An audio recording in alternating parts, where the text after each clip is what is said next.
Boa tarde. Passando aqui para deixar uma reflexão para vocês e, como sempre, o Espírito Santo dá aqueles, eu chamo de flashes, né? Tem momentos que ele vem aos nossos corações como sussurros e eu acho isso maravilhoso. Deus, ele não tem uma forma única de falar com seus servos. Com cada um ele fala de um jeito, né? Cada um tem sua particularidade na forma de ouvir a voz de Deus. A minha, ainda há pouco, nós estávamos recebendo algo da parte de Deus através dos animais, como eu sempre falo. Deus fala muito ao meu coração através dos animais, através da natureza, das paisagens, das águas, né?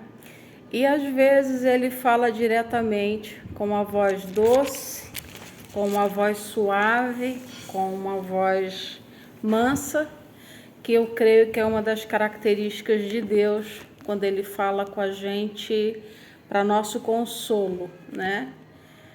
Para ser sincera, na verdade, eu já conheci as várias faces de Deus. Quando ele quer falar algo com mais impetuosidade, quando ele quer falar algo com uma maior contundência, muitas vezes eu ouço sim a voz de Deus como um trovão, né? E até o livro de Salmos diz que a voz do Senhor é como trovão, né? E às vezes ele precisa falar a gente, assim com a gente. Assim como nós muitas vezes temos nossa maneira de falar com os nossos filhos de maneira branda, ou às vezes nós precisamos ser mais fortes na nossa forma de fala, de conversa, de argumento com os nossos filhos, de acordo com as atitudes deles.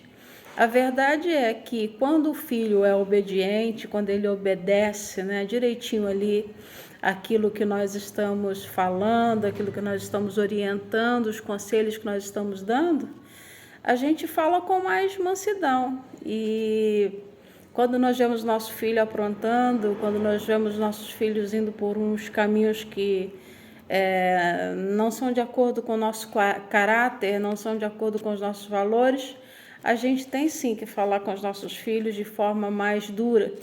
E a gente vê isso também em todo o tempo. A palavra de Deus, livro de Provérbios, manda o pai e a mãe usar a vara para que os filhos não venham envergonhá-los quando crescerem, né? E nós devemos amar a correção. Amar a correção com relação à criação dos nossos filhos, e nós devemos amar também a correção quando ela vem da parte de Deus. Porque o próprio Deus diz na sua palavra que ele corrige, ele castiga aquele que ele ama. Então Deus jamais ele vai corrigir um filho ao qual ele não ama. O grande problema é que tem filhos que, assim como os filhos naturais, os filhos da carne, não obedecem a seus pais. Tem muitos filhos e filhas de Deus também que não obedecem a sua palavra.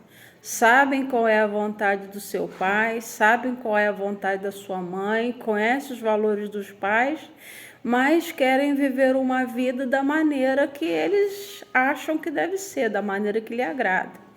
E, na verdade, tem uma consequência, né? Toda escolha nossa tem uma consequência.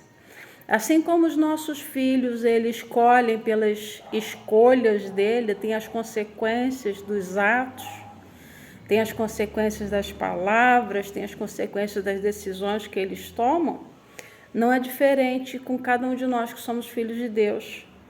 E se tem um livro que eu gosto muito na palavra de Deus, é o livro de Provérbios. E quando a gente está nessa calma, eu preciso estar num ambiente de tranquilidade, estar num ambiente sem barulho, um ambiente realmente que me proporciona a reflexão, né? E geralmente vem umas reflexões profundas, e na maioria das vezes elas vêm aqui do livro de Provérbios. O livro de Provérbios não dá vontade da gente parar de ler, porque Provérbios de Salomão é um livro de sabedoria, né? E se nós prestarmos atenção, aqui fala sobre toda a nossa vida, sobre como proceder nos mínimos detalhes, fala sobre as atitudes de diferentes pessoas, sobre como ser, como não ser, como agir. e como não agir. E aqui no livro de Provérbios, eu estava meditando nele ainda há pouco, no capítulo 30, no versículo 5, ele diz para a gente que toda palavra de Deus é pura, é escudo para os que nele confiam. Ou seja, quando diz que a palavra de Deus é um escudo, está passando para a gente a ideia de que a palavra de Deus é o que nos defende, é uma arma de defesa.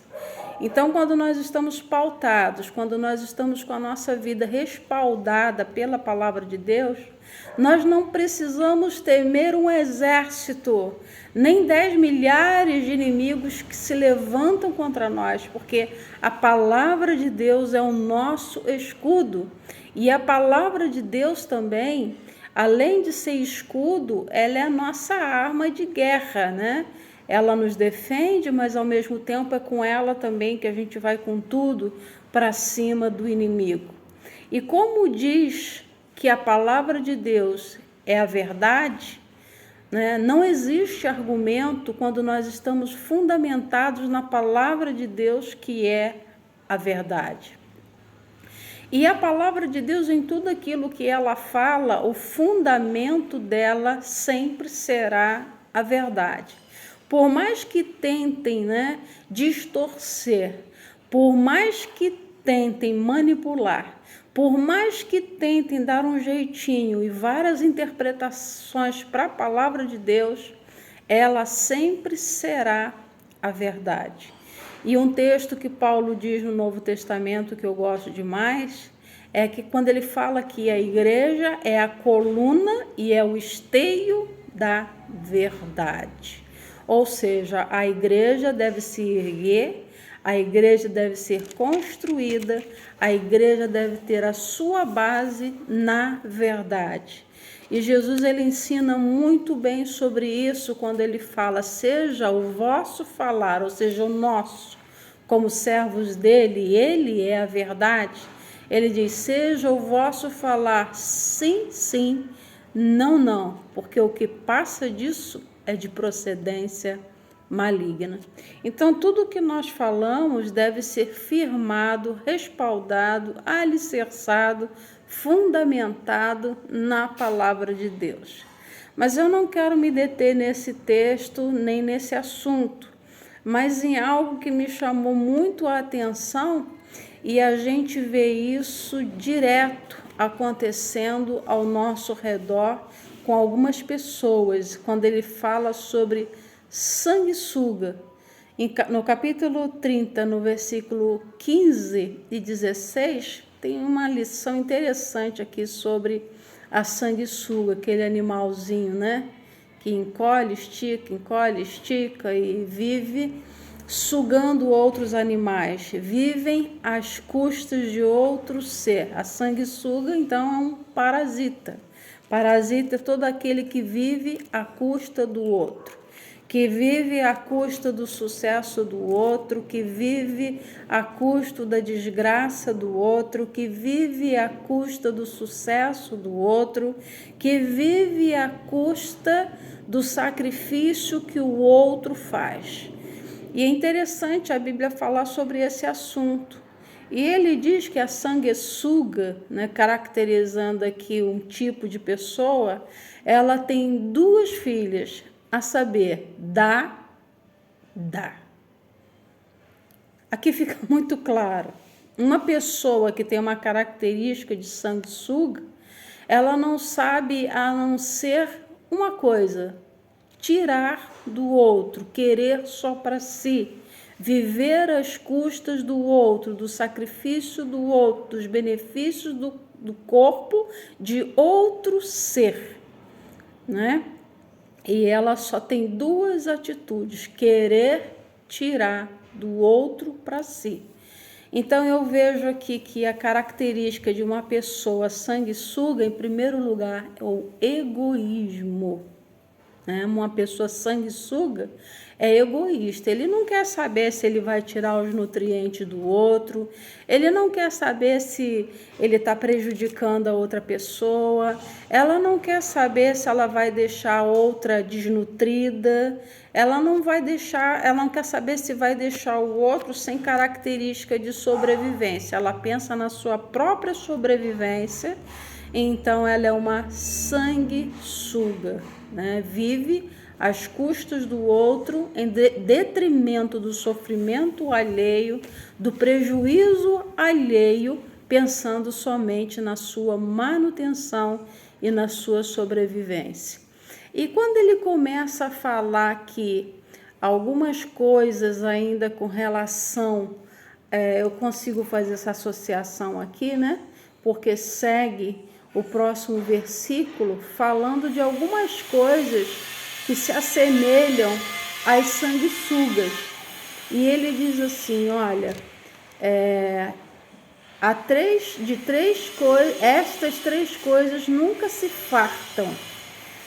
E quatro nunca dizem basta.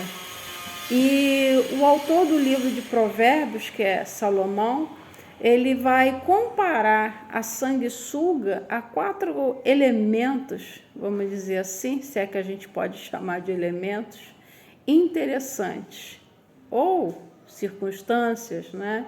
Mas ele diz assim, o seguinte, a sepultura.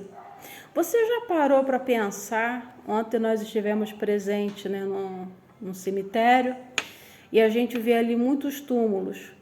E se você ficar na porta de um cemitério o dia inteiro, você vai ver quantos corpos entram ali e quantos corpos descem à sepultura todos os dias.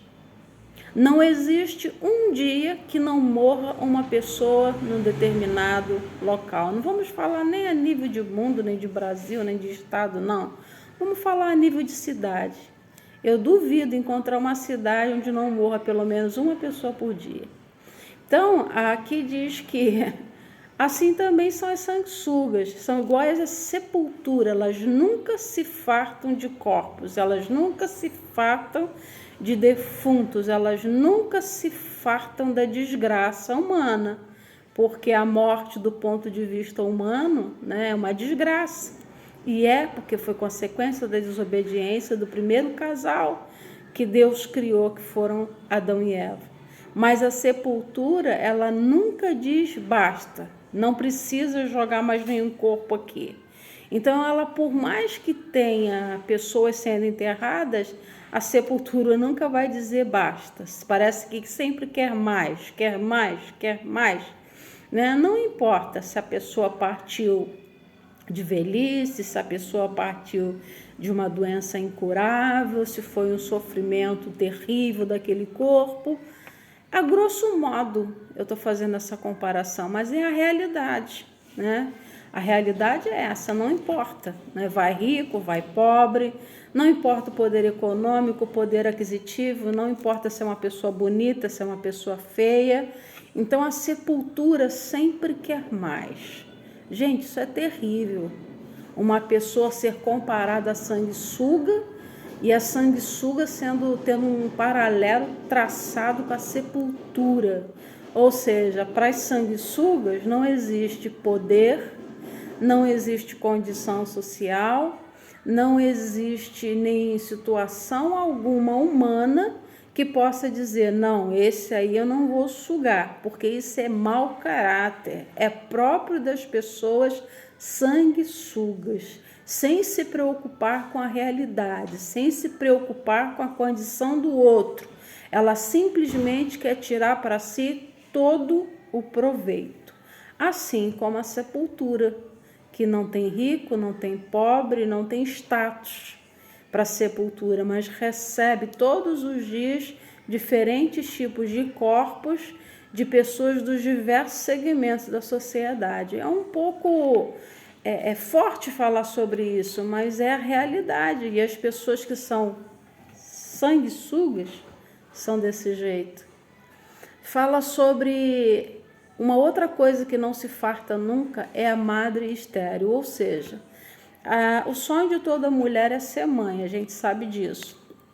Quando a gente é criança, os primeiros brinquedos que dão para a gente como menina normalmente é uma boneca. E a gente vai crescendo com aquele instinto, né, de cuidado, de ter um bebê, de ter uma família.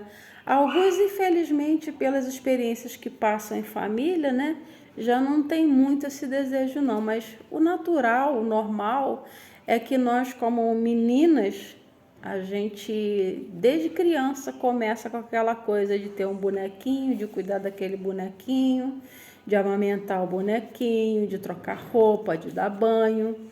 Mas quando a mulher ela descobre que ela tem uma esterilidade, tem mulheres que ficam a vida inteira tentando ter um filho e nunca se satisfaz, sendo que, abro um parênteses aqui para dizer, ser mãe não quer dizer que tenha que nascer do nosso próprio ventre. Eu acho lindo quando uma pessoa tem a capacidade, né, de criar, de cuidar, de acolher com amor um filho que não foi gerado no seu ventre. Minha mãe tem 5 filhos vivos e nós temos uma irmã que foi adotada com 6 meses de idade, por uma questão até de necessidade. Não foi algo planejado, mas pelo coração de nossa mãe, ela acolheu como se fosse filhos.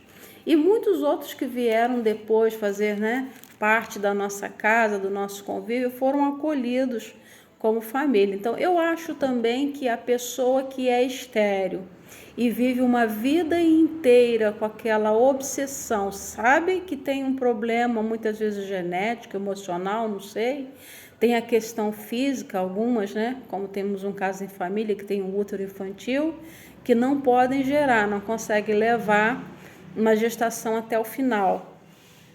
E tem muitas pessoas que não conseguem gerar naturalmente e pelo seu egoísmo elas acabam não proporcionando, né, uma criança abandonada a ter o privilégio de ter uma família e poderiam perfeitamente, né?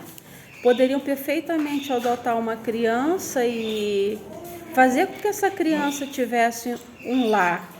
Mas a atitude da pessoa que é estéril é uma atitude egoísta. É uma atitude de alguém que não sabe dividir o que tem, que não sabe compartilhar da sua vida, com outro ser, se não for do seu próprio sangue. Então, diz que a sanguessuga é como essa madre estéril, que nunca se farta, né, daquele desejo insaciável de ser mãe. Quando, na verdade, se não fosse uma pessoa egoísta, poderia ser, sim, ser mãe. Tantas crianças abandonadas, tantas crianças sem lar, né? Mas, infelizmente, até o poder público não favorece muito essa questão da adoção por tanta burocracia. Mas, como eu digo que nós pregamos valores, eu sou a favor da adoção e de uma forma menos burocrática, porque tem muita criança sofrendo e não é porque tem mães que querem amar além do próprio corpo, não, é porque o poder público não garante essa adoção com facilidade. Então, eu admiro muito as mulheres que conseguem amar. E filho não é todo aquele que é gerado no nosso ventre, mas eu acredito que filho é aquele que é gerado no coração. Então, muitas mulheres se fazem de vítimas, né? A sanguessuga tem essa característica também de se fazer de vítima. Eu preciso daquilo que o outro tem para que eu me satisfaça. A madre estéril, ela fica assim, sempre olhando para os filhos do outro, que o outro tem, porque o outro tem, porque eu quero ter. Quando, na verdade, a questão dela não é bem essa, né, da satisfação pelo prazer de ser mãe, mas por um egoísmo, porque se ela quisesse ser mãe, ela poderia, sim, proporcionar um lar e abençoar muitas crianças que estão abandonadas. Então, é uma característica de uma pessoa também que é sanguessuga. Aqui ele fala que a terra que não se farta de água, você já pôde reparar que quando você joga um balde d'água, né, num local que está cimentado, que está pavimentado, aquela água, ela bate ali, ela escorre e ela pega outros cursos. Mas quando você joga água numa terra que não foi pavimentada, que não tem um cimentado, você pode ir jogando quantos baldes d'água você tiver ali, mas a terra nunca vai se fartar de água. Interessante isso, né? Então você pode jogar água, mas a terra nunca se farta. Por que tem uma associação leve aqui com essa questão da pessoa sanguessuga ser como a água que nunca se farta? A sanguessuga nunca se farta de nada. E por mais que ela tenha, ela nunca vai ser grata, satisfeita com aquilo que tem. Ela sempre vai querer absorver mais. Eu tenho, eu quero, eu posso, é meu. E assim como a terra seca, que não se farta de água. Então a pessoa sanguessuga, ela pode ter de tudo, mas ela nunca vai ter gratidão. E ela sempre vai viver de forma a querer sempre mais e mais, e só para ela. Não reparte, não divide, não compartilha. O que chega nela é para ela e não deixa fluir para outros lugares. Quando na verdade, se a gente for pensar no que Jesus falou, que nós não podemos reter nada. Se a gente recebe, se a gente tem, é para a gente dar. E até mesmo com relação ao Espírito de Deus que Ele colocou dentro de nós, foi um presente dado por Deus para cada um de nós. E Ele diz que do nosso interior fluirão rios de água viva. Ou seja, Deus diz que não vai ficar essa água viva que Jesus derrama sobre nós, né, que a presença do Espírito Santo não vai ficar guardada só para nós não podemos reter, nós temos que deixar fluir. Nós não somos um depósito de água fechado e nós não somos uma terra seca, onde a água chega e é retida. Nós somos um manancial de águas vivas. A água bate em nós, mas ela tem que continuar fluindo através de nós. Mas sanguessuga é como a terra seca, principalmente, que pega a água, puxa a água, recebe a água, mas não consegue reter a ponto de satisfazer, mas transbordar para a vida dos outros. Nós temos que ser rios transbordantes. Rios, há diversos tipos de rios, né? Se a gente for ver na geografia, mas existe um tipo de rio que é chamado de rio perene, ou seja, aquele rio que nunca seca, que as águas nunca baixam e ele está sempre com o seu leito cheio de água, pronto a alimentar os peixes, pronto a satisfazer as necessidades dos seres humanos e ali disponível, né? Quem quiser lavar roupa, tem lugares que as pessoas ainda lavam roupa nos rios, né? Então ele serve a todos porque ele está ali sempre fluindo, sempre fluindo. E o interessante é que o leito dos rios, a terra não chupa, né? Quando nós somos como um rio, nós nunca vamos absorver dentro de nós a água, vai passar por nós, mas vai continuar fluindo. Agora a terra seca não. A terra seca ela absorve a água e ela fica com a água só para si. Mais uma vez um exemplo aqui interessante sobre a sanguessuga e esse egoísmo que acompanha a pessoa que tem essa característica, né? Ele continua dizendo aqui, falou sobre a sepultura, a madre estéril, a terra que não se farta de água e o fogo que nunca diz basta. Olha que interessante, o fogo nunca diz basta. Nós tivemos em nossa terra recentemente um incêndio numa empresa de ônibus.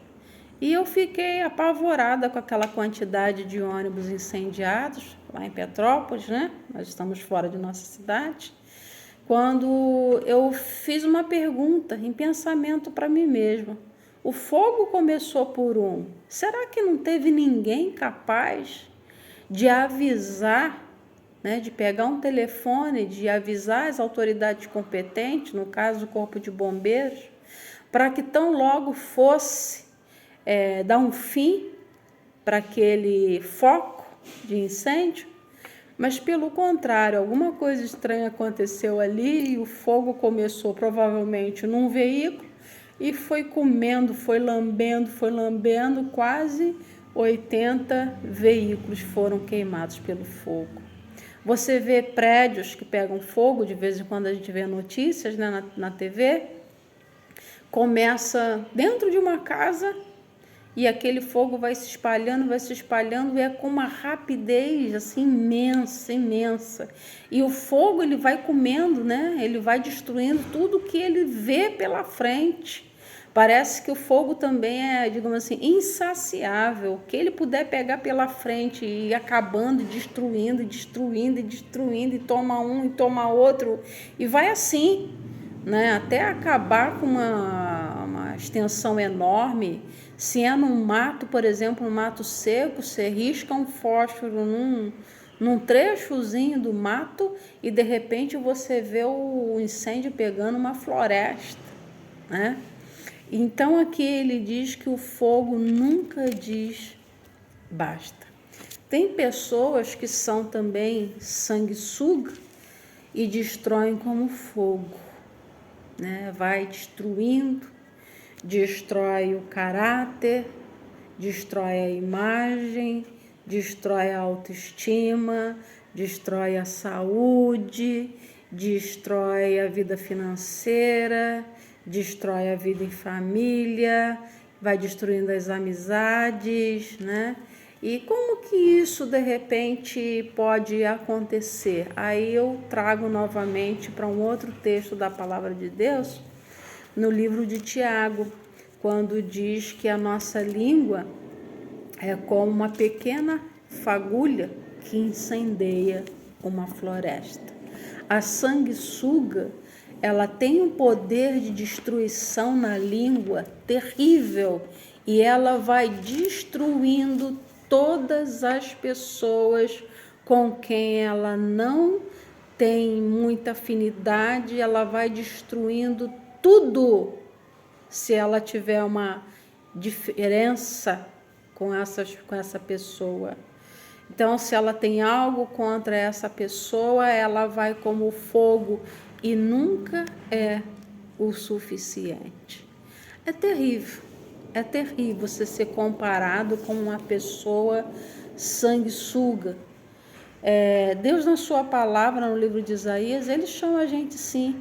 Não temas, ó bichinho de Jacó, povozinho de Israel. Deus nos tem como um bichinho, mas no sentido carinhoso, no sentido de cuidado, no sentido de zelo, não é? Mas Deus nunca chamou um servo dele de sanguessuga.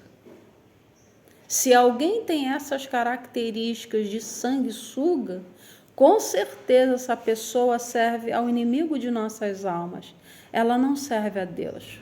Porque o servo de Deus, ele foi criado para que o nome de Deus seja glorificado através das nossas boas obras, através daquilo que nós fazemos, não em detrimento do outro, mas em favor do outro. E a palavra de Deus nos incentiva a sempre fazer o bem, porque diz que nós colheremos um dia se não tivermos desfalecido. Como servos de Deus, nós não podemos cansar de fazer o bem.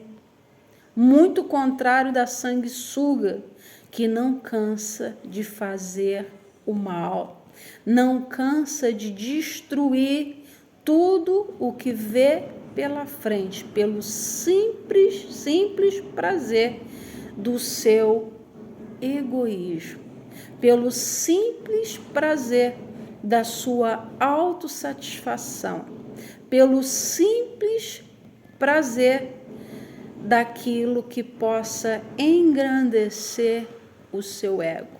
E a palavra de Deus diz que nós devemos procurar o crescimento do outro, procurar o bem do outro, considerar o outro superior a nós mesmos. Quando a gente consegue ser assim, a gente demonstra verdadeiramente que nós estamos fundamentados, que nós estamos alicerçados na palavra da verdade. E aqui no capítulo 30, no versículo 6, diz: nada acrescentes às suas palavras, para que não te repreendas e seja achado mentiroso. Isso é muito sério. Quando ele fala que a palavra de Deus é pura e é um escudo para os que nele confiam, depois ele continua dizendo: não acrescente nada. A gente não precisa falar nada além para nos defender. E a gente também não pode tirar nada daquilo que está escrito, né? A verdade nua e crua, né? A verdade de Deus, que é a palavra, ela pode descer doce como mel, mas ela também pode ser um fel.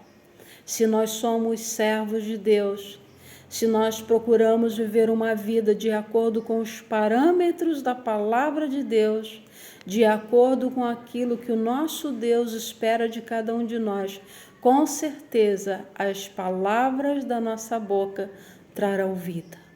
Mas se nós fizermos o contrário, distorcermos a palavra em benefício próprio, né, em criarmos apetrechos, interpretações próprias a nosso prazer, né, para o nosso prazer, em nosso benefício, nós seremos tidos como sanguessugas.